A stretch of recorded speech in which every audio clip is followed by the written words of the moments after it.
Bonsoir à tous. Merci pour votre présence ce soir.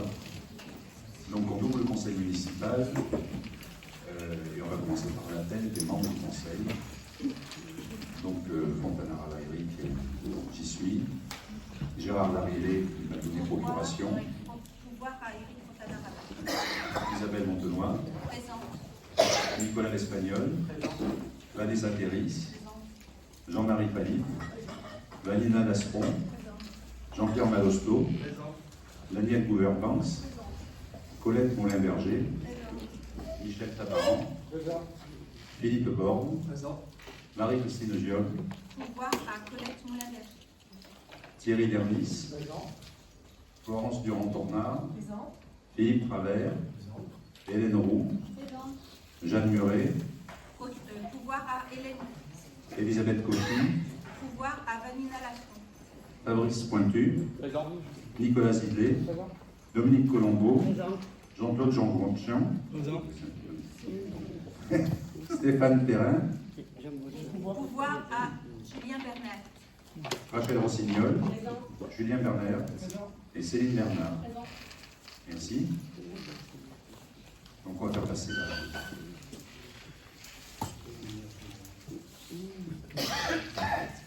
Maintenant je nomme le secrétaire de séance. Vanessa, tu veux bien? Ouais. Donc on a nommé maintenant, il faut qu'on approuve le procès verbal de la séance du conseil municipal du 16 avril 2026. On n'a pas eu. Ah ouais, moi je n'ai pas vu aujourd'hui, je ne sais pas. Bon. Donc il faut approuver le procès verbal de la séance du conseil municipal du 16 avril 2026. M. Ferguson, qui s'abstient, qui s'oppose. Voilà, donc il est approuvé avec 2 abstentions. Donc maintenant on va parler, première délibération du budget primitif 2026, du vote du taux des contributions directes. On en a parlé lors du conseil municipal du 16 avril 2026, du débat d'orientation budgétaire. On va augmenter la taxe foncière bâtie de 1,82%. Ça enchaîne parce que pour le fisc, il y a des systèmes de liens. Ça entraîne des augmentations de taxes foncières non bâties, de taxes d'habitation qui sont nécessairement en lien. On ne peut pas compter l'une sans les autres. Donc ça amène une taxe foncière bâtie à 33,75% au lieu de 31,93% de mémoire. La taxe foncière non bâtie à 36,24% et la taxe d'habitation sur les résidences secondaires et les logements vacants à 16,4%.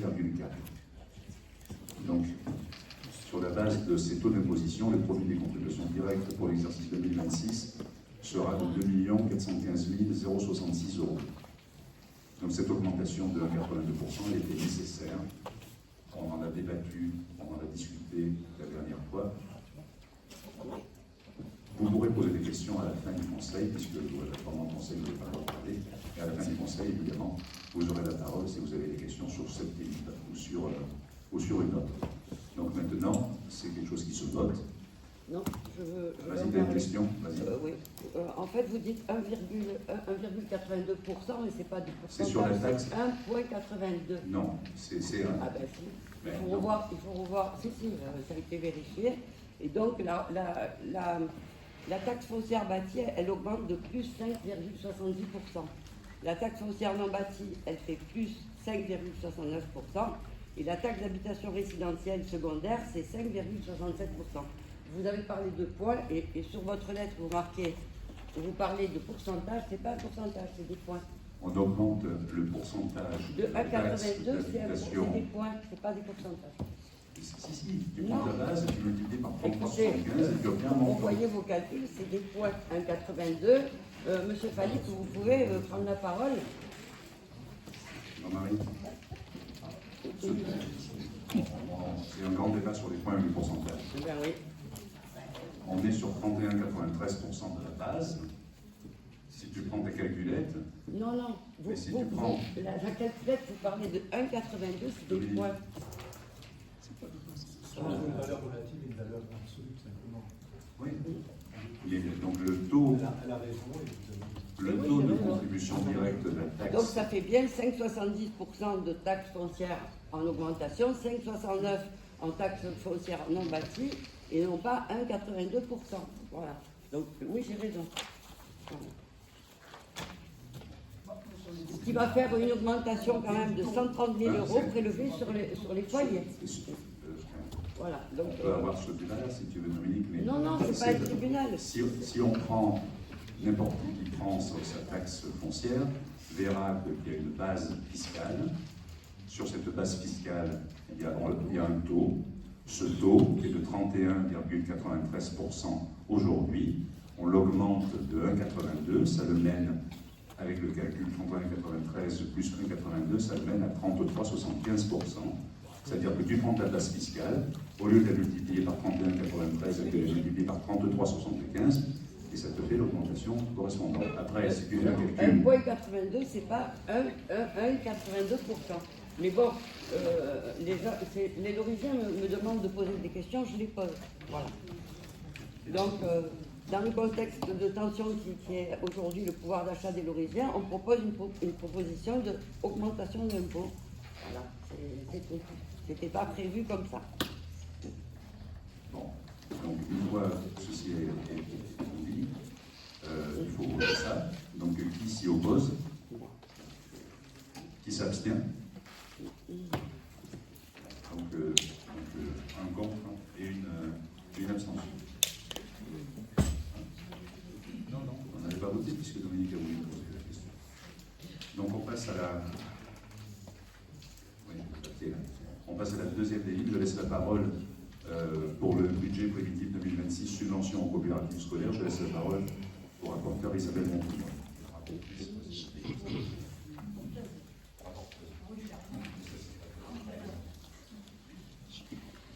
Donc, délibération numéro 2, budget primitif 2026, subvention aux coopératives scolaires. Il est demandé au conseil municipal de bien vouloir valider les versements de subventions aux coopératives scolaires, écoles maternelles et écoles élémentaires. Le montant prévisionnel des subventions aux coopératives scolaires inscrit au BP 2026, budget primitif 2026, s'élève à 7 429 €. La répartition est la suivante. Montant versé par enfant, 23 €. Donc, coopérative scolaire, école maternelle, 97 enfants multipliés par 23 €, 2231 €. Coopérative scolaire, école élémentaire, 226 enfants multipliés par 23 €, 5198 €. Il est demandé au conseil municipal de bien vouloir valider les versements de subventions aux coopératives scolaires, écoles maternelles et écoles élémentaires.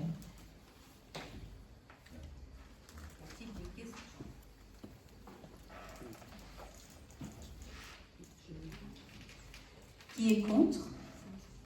Qui s'abstient? Merci. Et on va passer à la troisième délibération dans le budget primitif 2026, qui est la subvention à l'ASA, Association syndicale agréée de Loris. Donc c'est Association syndicale autorisée des cours d'eau réunis de la Durance de Loris. Le rapporteur, c'est Jean-Marie.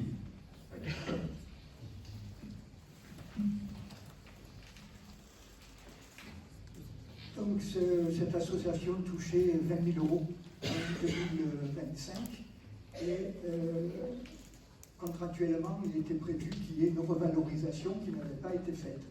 Donc on a tenu à totalement suivre la convention et donc nous avons appliqué le pourcentage de hausse et je n'ai pas le chiffre sous les yeux.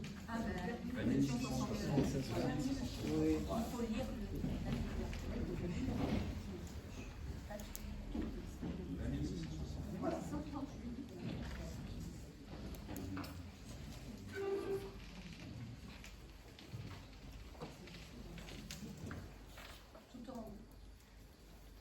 C'est ça, 660 € en plus. Donc, est-ce qu'il y a des questions à poser sur Oui, je veux savoir si elle sera reconduite chaque année Et quel résultat concret on va attendre de cette subvention?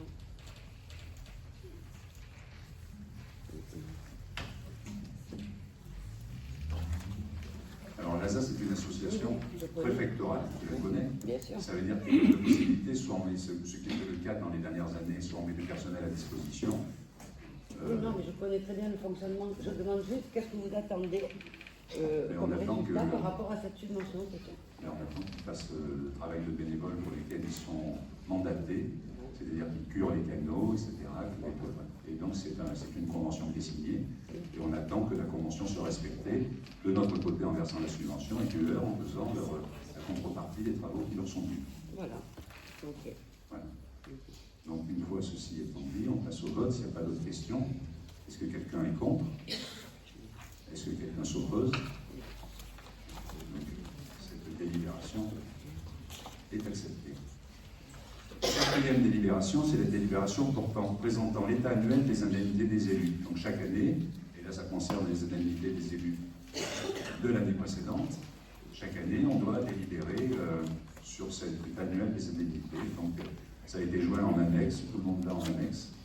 Donc conformément à l'article L 2123-24-1-1 du Code général des collectivités territoriales, chaque année, les communes établissent un état présentant l'ensemble des indemnités de toute nature, libellées en euros, dont bénéficient les élus siégeant au conseil municipal au titre de tout mandat et de toute fonction exercée en leur sein et au sein de tout syndicat au sens des livres 7 et 8 de la 5e partie ou de toute société mentionnée au livre 5 de la première partie ou filiale d'une de ces sociétés. Cet état est communiqué chaque année aux conseillers municipaux avant l'examen du budget de la commune. Donc l'État retrace les indemnités de toute nature perçues par les élus au titre de tout mandat et de toute fonction exercée. Premièrement, au sein du conseil municipal et du conseil communautaire. Deuxièmement, au sein de tout syndicat mixte, pôle métropolitain, pôle d'équilibre territorial et rural. Donc il est donc présenté au conseil municipal l'état annuel des indemnités des élus pour l'année 2025. Donc vous l'avez eu. Tout le monde l'a vu, tout le monde l'a consulté. Donc maintenant, on passe au vote. Non, j'ai une question. Ah, vas-y, tu as une question? Merci. Dans le contexte actuel, il me semble cohérent d'adopter une enveloppe d'indemnité plus mesurée puisque vous prenez 89% de l'enveloppe globale, malgré que vous ayez baissé vos indemnité, monsieur le maire.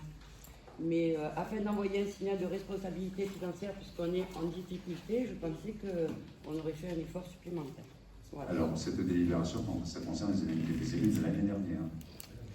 Mais l'année dernière, ils ont eu moins que ce que vous avez prévu cette année, puisque vous nous avez donné des chiffres Mais l'année Dominique, dernière. c'est un autre débat. Ah, La d'accord. délibération concerne les indemnités des élus de l'année dernière. D'accord, C'est sur celle-là que porte le vote. d'accord. Donc, C'est est-ce pour que ça qu'on a eu un tableau de l'année dernière, d'accord. Et c'est pour ça qu'on a eu un tableau de l'année dernière. C'est celui-là qui est joué en annexe. Non, mais bon, sur le prochain, vous allez le voter prochainement, le vote des indemnités. Oui. D'accord, ben, je poserai cette question à ce moment-là. D'accord. Bon, donc qui est contre? Qui s'abstient? Donc, 5e délibération. Délibération validant l'affectation des résultats de l'exercice 2025 au budget principal. Donc, je vais laisser la parole à Jean-Marie. Oui.